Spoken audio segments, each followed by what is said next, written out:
Alright. So this will definitely be the final premium live event, pay-per-view, whatever you want to call, for the wrestling show in 2022. As I think with this, there's no like special premium live events. Well, there's an NST one which is this month. So yeah, maybe I'll talk about, but maybe not. Just like the overall interest of NST is still not there. So it's not there, at least for me. So I don't even know if I would review it. Maybe I'll probably do stand deliver, but I can't guarantee you on that. But yeah, let's talk about Survivor Series 2022 Survivor Series War Games. Definitely not my William Regal best impression, but it was okay enough for me. but yeah, so Survivor Series 22 War Games. You will know, this was a really good to great show. I'll admit, like, like, I think the best thing about those Triple H PLE pay per view eras is that it's like there's pretty much nothing on this show, nothing on those shows that are like filler. Like there are matches that get the proper time they really need to maximize its importance, and they make it really worthy of being on a show, on a pay-per-view. So like not and it's not like cramming, and you're not cramming it too much, and it kind of makes feel prestigious in a way. It creates a competition for some folks that get the previous right to get those bonds of pay per view. So it makes the shows feel important because now you have to like compete to like really like what's the word, like really earn the spot on PLE's pay per views. So yeah, that's what I really like, and it reflected on this show. Like there were some really good matches, albeit there was some really not so good match that I will get in much later on. But yeah, this was a pretty kick-ass show. And we started off with the Women's War Games. So this is a concept that many people have been wanting to include on the main roster for many years now. So it was a specialty WCW, and when Triple H ran NXT before he brought the War Games to NXT, and pretty much created some really great War Games matches, and now he's brought, since he's now running the main roster now, he's now brought into the War Games. And yeah, like it's exciting to see that it's not like a main roster WWE thing now, this War Game, and it really made Survivor Series just that much feel a little different for like, you know, the old Raw SmackDown, which became fucking tiresome, and it was the same goddamn thing all over again for throughout those past few years of Raw vs SmackDown. And yeah, and nothing really progressed of that concept. So adding more games now, and now you can focus on like stories and making the most of it, and create some different like layers to the matches itself. Like like Triple A said in the interview when he first said that WarGames was gonna be Survivor Series, that he wanted to be a more story driven, more story driven based Survivor Series, which it definitely reflected on. So yeah, let's get on to this show, this bad boy, or War Pig, like the song for Ozzy. Um, so that's the song of this show. So War Games for the women's side. You got Team Bianca. I get Bianca Belair, Alexa Bliss, Asuka, Mia Jim, and Becky Lynch. The man is back against Redemption Control, Bailey, the Dakota Kai, Io Sky, Nikki Cross, and Rhea Ripley. Bianca Dakota Kai started the match, which I would give small props to Dakota Kai for pretty much working this entirely of the women's War Games match, and for working a house show and Raw all in the same, all 3 nights in like 48 hours. That's that's very impressive for her part. And yeah, like you get, I also give small props to Bianca, which I may do end year award or something like that.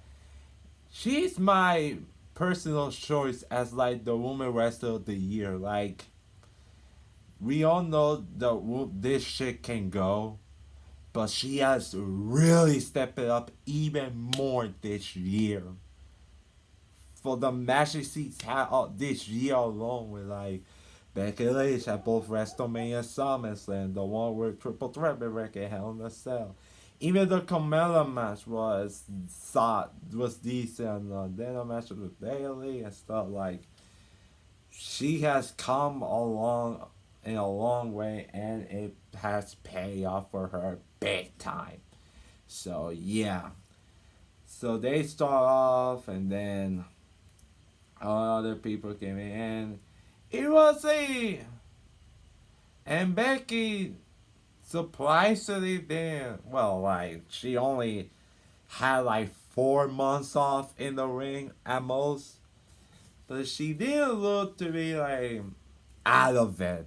She definitely looked like she belonged in there, even after the small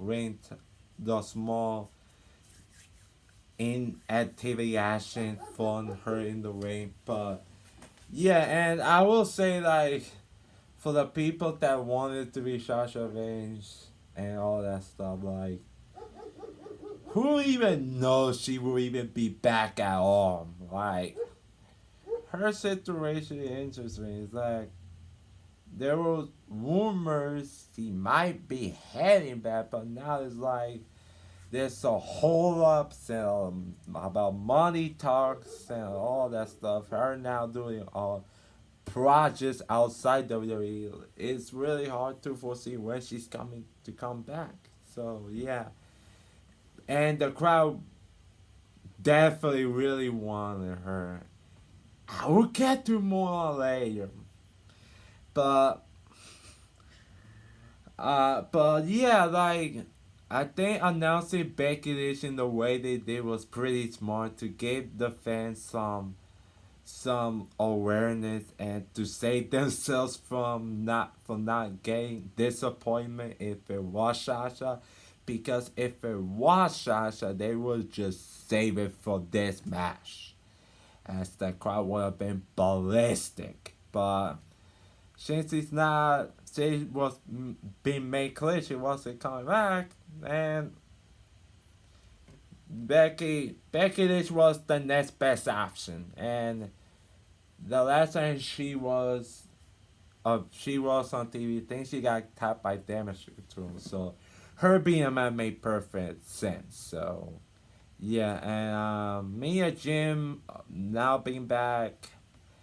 I hope she she's given the sense to succeed or fail on her own accord and not letting her get to showcase herself. So I hope I hope this goes better around for Mia Jane on the main roster. See, they didn't do jack with her beside the retribution stuff, which was fucking awful that stuff. But yeah, I hope she gets better around for the main roster.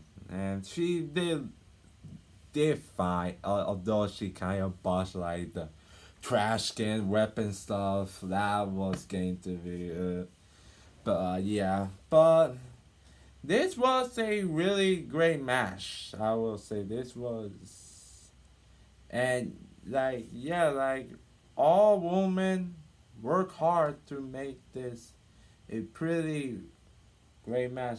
This wasn't like one of the better war games, or there was like the one woman war games in like 2019 NXT where they call it Kai Tarantino and like Rhea Ripley, Candice LeRae, I think, help and like beat the entire heel team by themselves. That was a really awesome War Games match that time.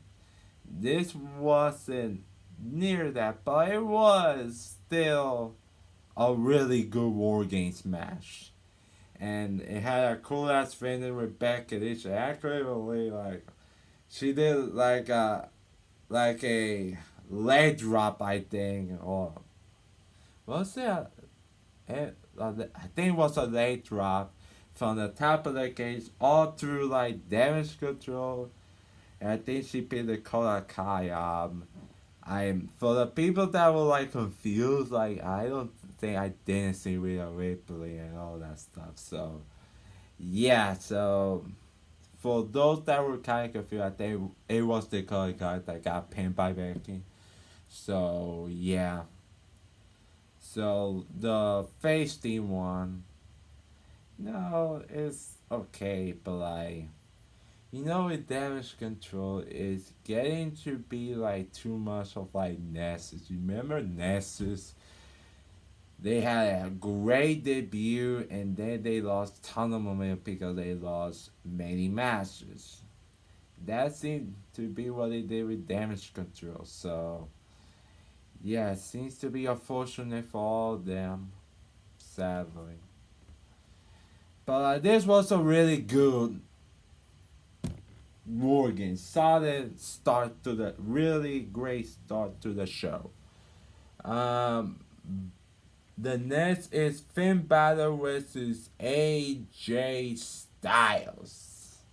Now this was another really good match, and like at first I wasn't feeling it, and I think like OC and Judgment they brought it as early as they did was good to make sure that the match get the proper focus they needed.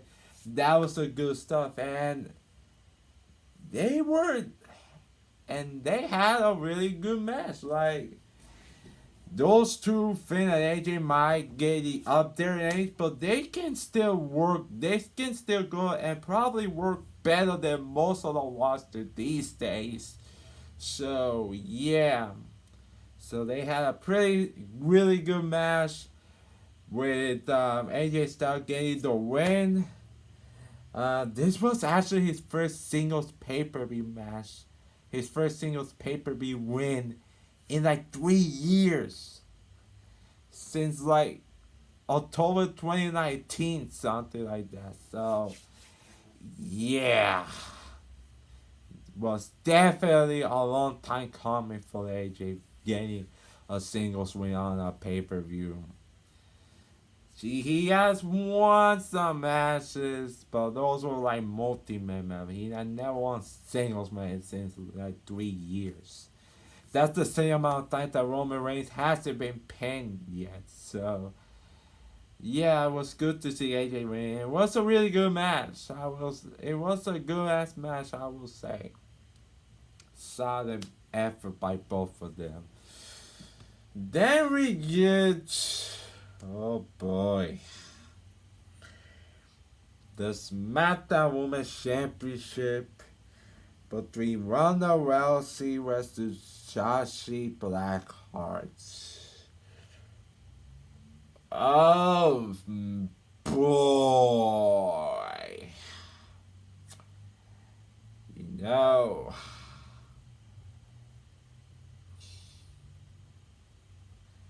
you know,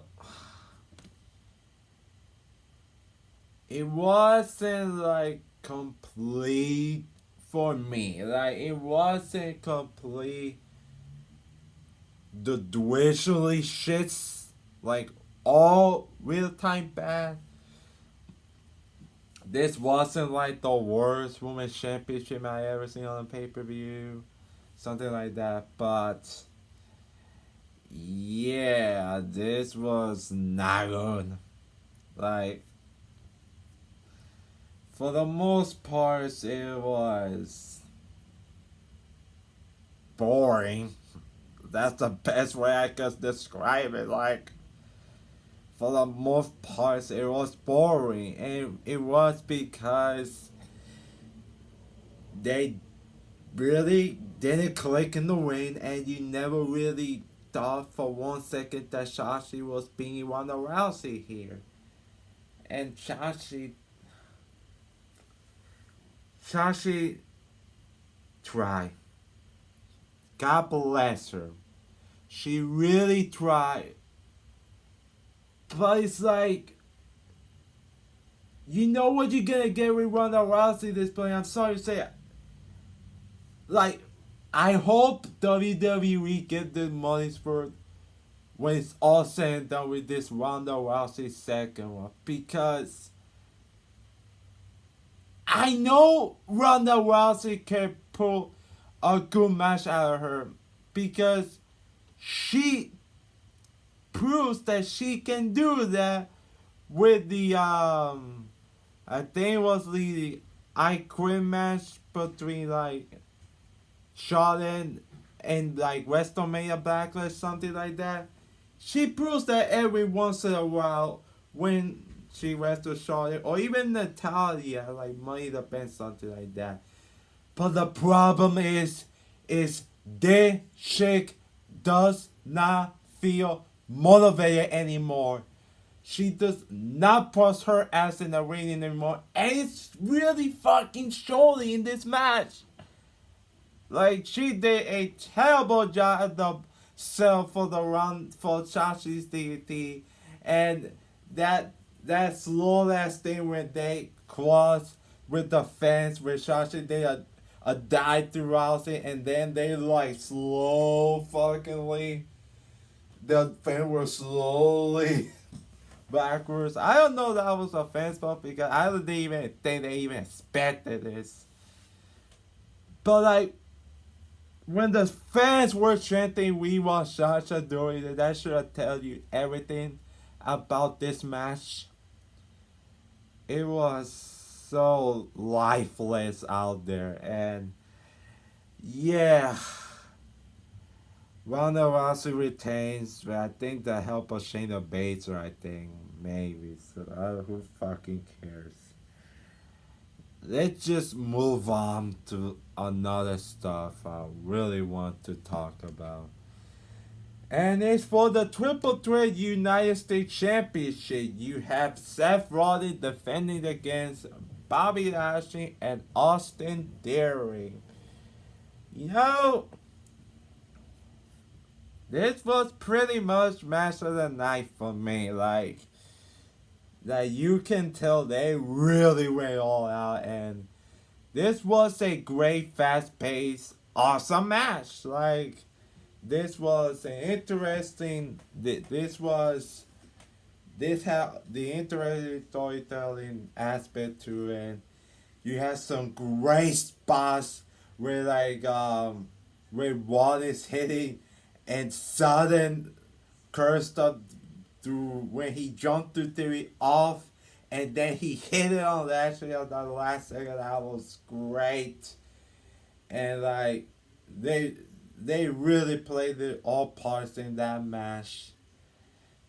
And you had like Lashley, like he's he really looked like a monster in this man, and with Dilly and Wally, they did a great stuff, and it had a really fun finish. I really like the finish. I really like with Seth Rollins hit the Falcon Arrow, almost hit a Falcon Arrow, and then actually hitting the spear, but Theory was on top. Luckily, he fall on Rollins, which allowed the referee count 1, 2, 3. So Austin Theory is the brand new U.S. champion. He's definitely getting to see a much better reaction, more accordingly to his presentation now. And yeah, I never really said the guy was buried. Yeah, you will have to be out of your mind at this point to think when he cashed in the way he did that. Well, at the moment you thought, but like now it's like there's no way you can think he's buried with the way he's been booked recently. So yeah, Austin Theory wins the title. Like they kind of had to kind of establish the new character for Austin Theory that they're going with right now, and say like with how the fans respond to the cashing when it happened. So yeah, and like I say in the video, like okay, the way that they did was stupid, but it happened. Let's just get over it. He's now a new man and he has a championship. So let's rejoice it for now. Let's just enjoy the moment now. He can feud with Seth Rollins for now. And Seth definitely seems to be over with the crowd. So they may not or may have made the right decision in casting this guy as a face, since the crowd really seems to want to cheer the guy and show on this match. So great match of the night by far. And that leads you to the main event, the men's WarGames match, which consisted of the Bloodline, the Roman Reigns, the Usos. What did I say? The Roman Reigns. Roman Reigns, the Usos,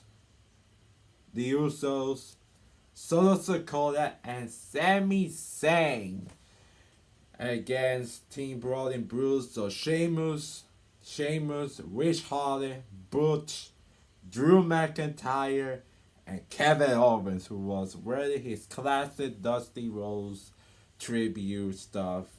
Great touch in there.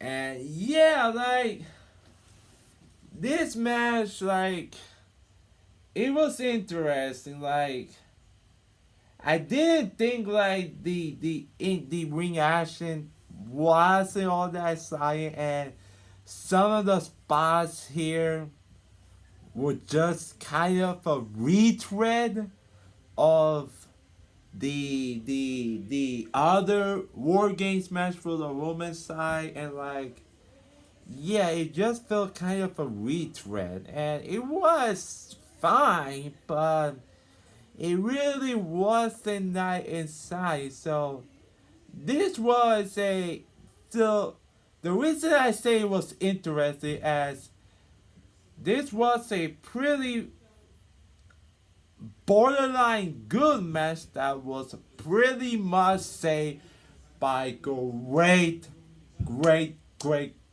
storytelling between Sami Zayn and the Bloodline. Like they built that entire match around Sami Zayn and his his question loyalty to the bloodline the backstage from the backstage segment between Sami and Roman, where Sami literally told Roman to his face, or that he was going all in with the bloodline 100%, even though he kind of did lie to when he said he wasn't talking to Kevin Owens, where it was clear that he did talk to Owens.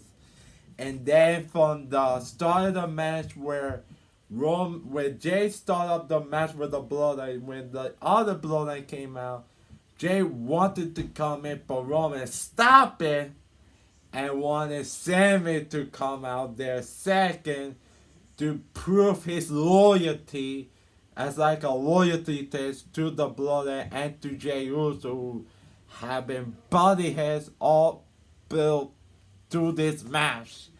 And it all culminated throughout all smoke and mirrors and all that stuff.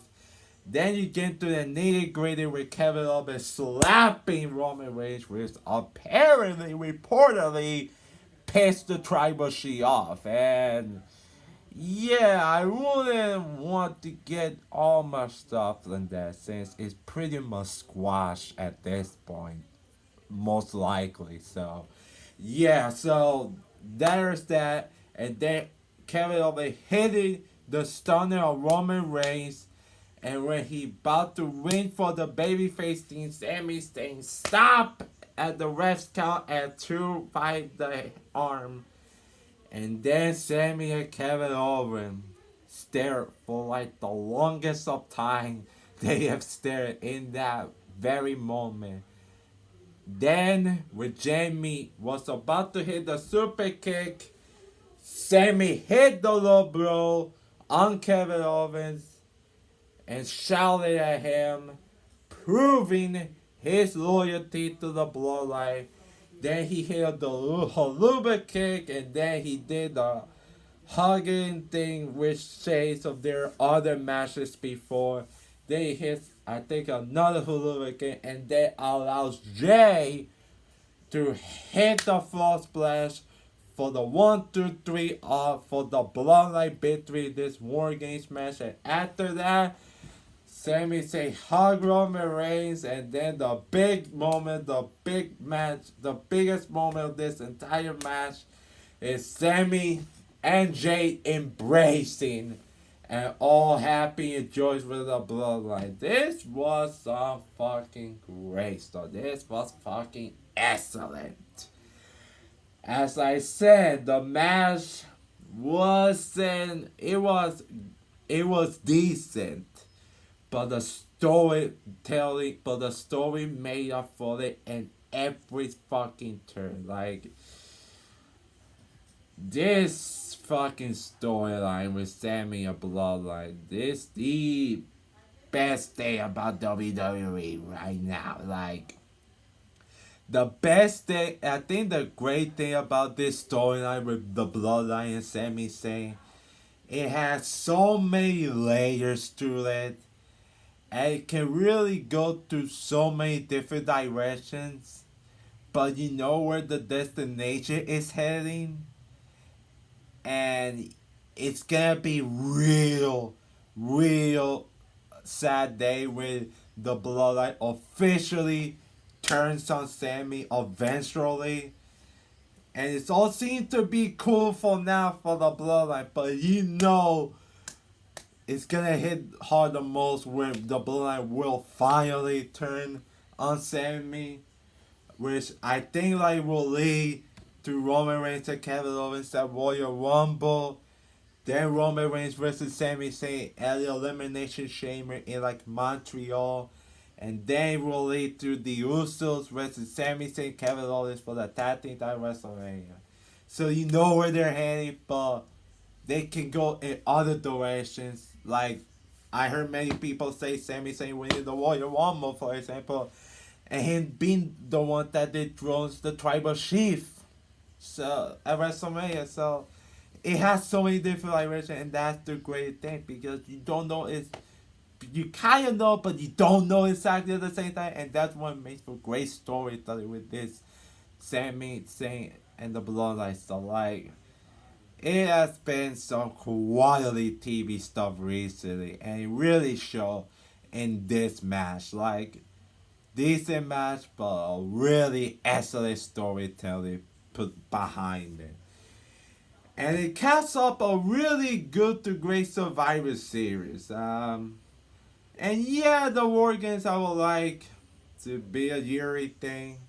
So for Survivor Series, as it really helped on this, it really helped our Survivor Series a lot this year with all the storylines, with the bloodline and SAMI stuff. That was great stuff. But yeah, this was a really great show. I don't think I have much anything to say more to it. So yeah, so that is it for Survivor Series War Games 2022. Like this video if you haven't. Subscribe also here. And tell me what you think about the whole show itself and the War Games match in the comment section below. And as always, I'm Jason Marinius, and I approve this message.